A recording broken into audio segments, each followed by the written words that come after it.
తెలుసో తెలియదో నాకు తెలియదు, కానీ 2000 సంవత్సరంలో నేను ఒక హార్ట్ పేషెంట్ని.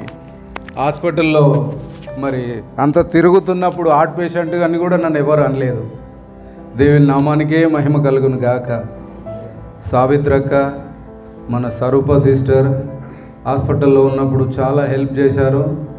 మెడిసిన్ విషయంలో కానీ, డాక్టర్ల విషయంలో కానీ, అన్ని విషయంలో చాలా హెల్ప్ చేశారు. అందును బట్టి, వారిని బట్టి, వారి కుటుంబాలకు నా హృదయపూర్వకమైన ధన్యవాదాలు తెలియజేస్తున్నాను. సంఘమంతా కూడా ప్రార్థన చేశారు. మరి సంఘమంతా ప్రార్థన చేసి ఆ ప్రార్థన ద్వారా నన్ను కాపాడారు దేవుడు.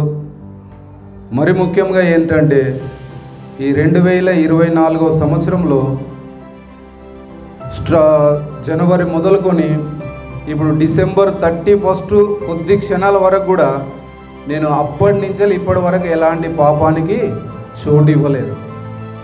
ఎందుకంటే ప్రభువా, నేను తప్పకుండా ఎలాంటి పాపానికి చోటు ఇవ్వను నాయన.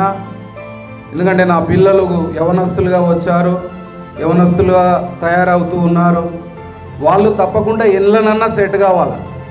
నా గోల్ అదే. నా బిడ్డలు మంచి జాబ్లో ఉండాలి, మంచి ఉన్నతమైన స్థానంలో ఉండాలని నా ఆశ. అయినప్పటికీ దేవుడు సహాయం చేసిండు. మా పెద్ద అబ్బాయి ఉద్యోగం చేస్తున్నాడు, మా అమ్మాయికి కూడా జాబ్ వచ్చింది, చిన్న అబ్బాయి కూడా బీటెక్ ఫైనల్ ఇయర్ చదువుతున్నాడు. నిజంగా నా బిడ్డలను దేవుడు ఉన్నత స్థానంలో ఉంచాడు. అందును బట్టి దేవుని నామానికి మహిమ కలుగును గాక. అదే విధానంగా 20 సంవత్సరాలు ఆ చిన్న ఇంట్లో, నిజంగా మా ఇల్లు చూస్తే మేము ఇల్లు కాల్ చేసినప్పుడు ఎంత కనీసం ఒక 20-30 మంది అన్నారు.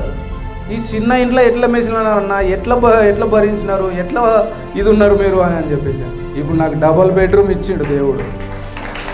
ఈ 2024 సంవత్సరంలో డబుల్ బెడ్రూమ్ ఇచ్చిండు. నిజంగా అంత గొప్ప అద్భుతం దేవుందే. నా సొంత నిర్ణయం, నా సొంత ఆలోచన కానే కాదు. నేను ఎంతగానో సొంతగా ఆలోచించిన, వేరే దగ్గర తీసుకుందాం, ఇంకోటి దేవుడు ఒకటే అన్నాడు, ఏది కాదు, నేను ఇక్కడనే గాంధీనగర్లోనే ఉంచుతా, ఇక్కడనే నువ్వు ఉండాలి అని చెప్పని ఇక్కడే గాంధీనగర్లో మంచి గృహం ఇచ్చాడు. అందును బట్టి దేవుని నామానికి మహిమ కలుగును గాక. ఆమేన్. నా కుటుంబం కోసము సంఘమంతా ప్రార్థన చేశారు. అందును బట్టి సంఘానికి నిండా వందనాలు చెల్లిస్తూ ఉంటున్నాను.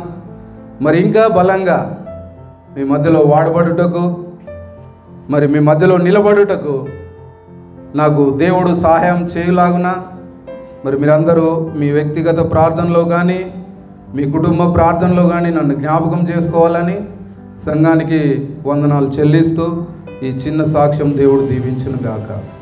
ఆమేన్.